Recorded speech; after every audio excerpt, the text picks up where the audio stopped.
Ya mau setahun juga nggak apa-apa namanya somasi. Tapi siap untuk misalnya kalau mereka lanjutkan ke hukum. Oh silahkan. Makanya saya bilang hukum apa? Pertanyaan saya di sini mau dipakai hukum apa? Melantik adat mau dipakai hukum negara. Pasal pidananya di mana? Tapi setelah ini tetap akan siap lanjutkan. Wah, makin banyak. Terus ada juga komentar-komentar netizen katanya lantik itu harusnya di Kedaton bukan di rumah warga. Nah, itu gitu. Salah dia. Nanti dijelaskan sendiri. Tadi Kapita Talangan, kalau andai kata dia berani mau melantik itu di daerah orang bersangkutan kayak Talangan kan punya warga, punya apa. Jadi melantiknya di situ. Bukan coba sekarang saya tanya, orang yang dilantik berani turun nggak?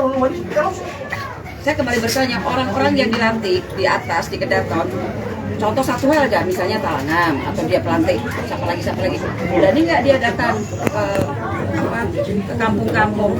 Justru ini menunjukkan bahwa dia nggak punya masa, itu aja.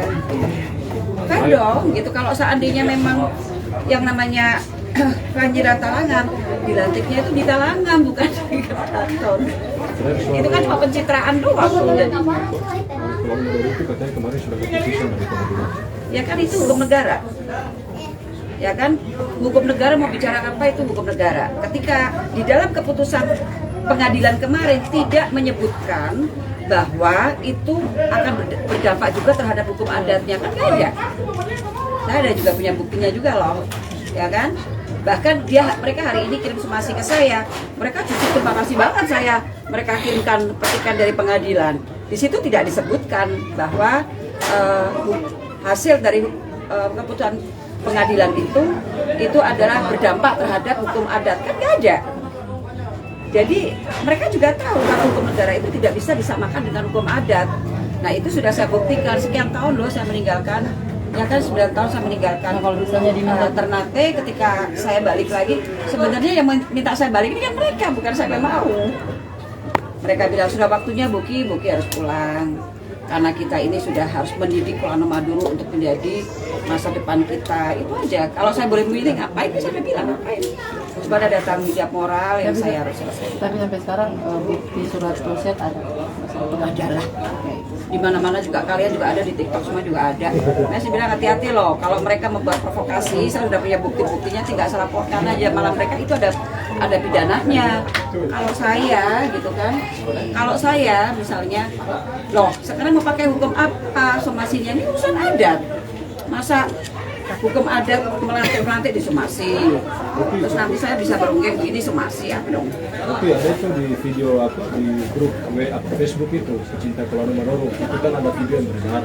Di situ waktu itu sampaikan bahwa ini tidak bisa diutak-atik itu jaib itu. Kecuali misalnya ada Pulau baru, gimana maksudnya? Itu yang saya maksudkan tadi, bahwa di dalam adat, hukum adat tertinggi itu adalah Jait Qolanu. Jadi Jait Qolanu itu keputusan sultan berdasarkan petunjuk dari Allah. Ya, gak gampang. Sebenarnya sederhana aja, kalau dia merasa sah, kenapa mesti khawatir? Itu poinnya. Ya kan? Poinnya itu aja. Dan Jait Qolanu itu hukum tertinggi.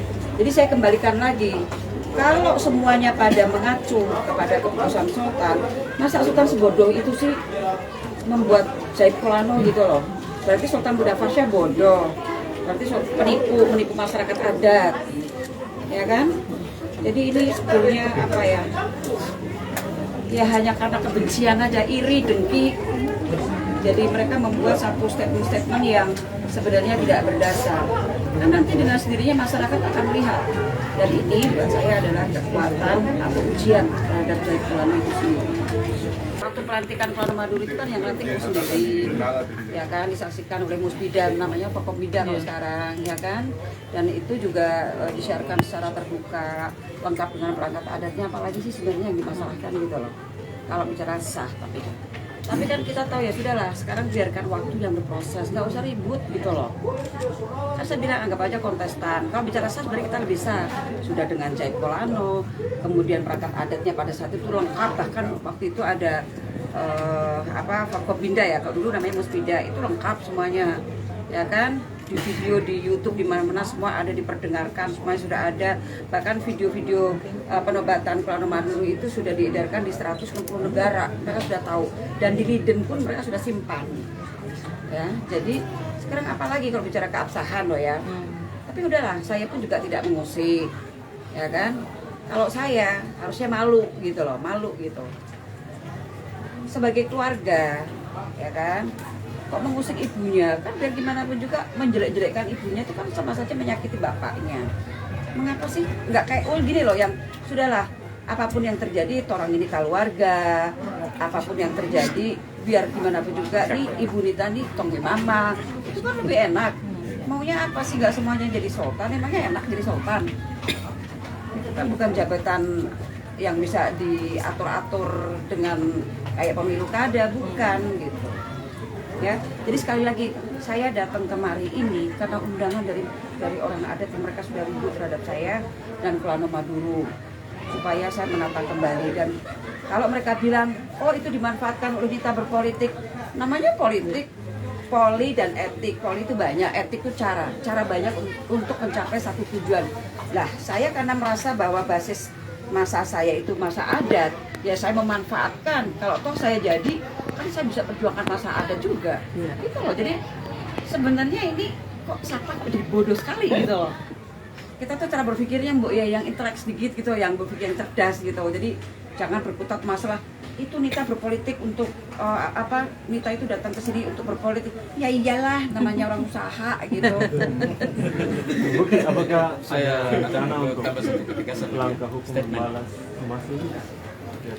Apapun yang mereka perbuat terhadap saya, sekalipun mereka sempat memasukkan saya ke penjara, saya tidak akan membalas apapun. Saya ibu. Alasannya apa? Alasannya? Karena jabatan saya kan jabatan dunia akhirat. Saya tidak akan mengotori tangan saya, mulut saya, hati saya, pikiran saya, ya dengan hal-hal seperti itu. Saya akan mencontohkan sesuatu yang tetap baik, mudah-mudahan. Saya berdoa yang baik, mudah-mudahan semua keluarga dan anak-anak dan masyarakat yang benci sama saya itu akan diberikan hidayah. Tak kenal maka tak sayang. Nanti jadi bahasa saya haters itu adalah fans tertunda. Sebenarnya mereka ngefans kok. Terima kasih sudah nonton. Jangan lupa like, subscribe, dan share ya.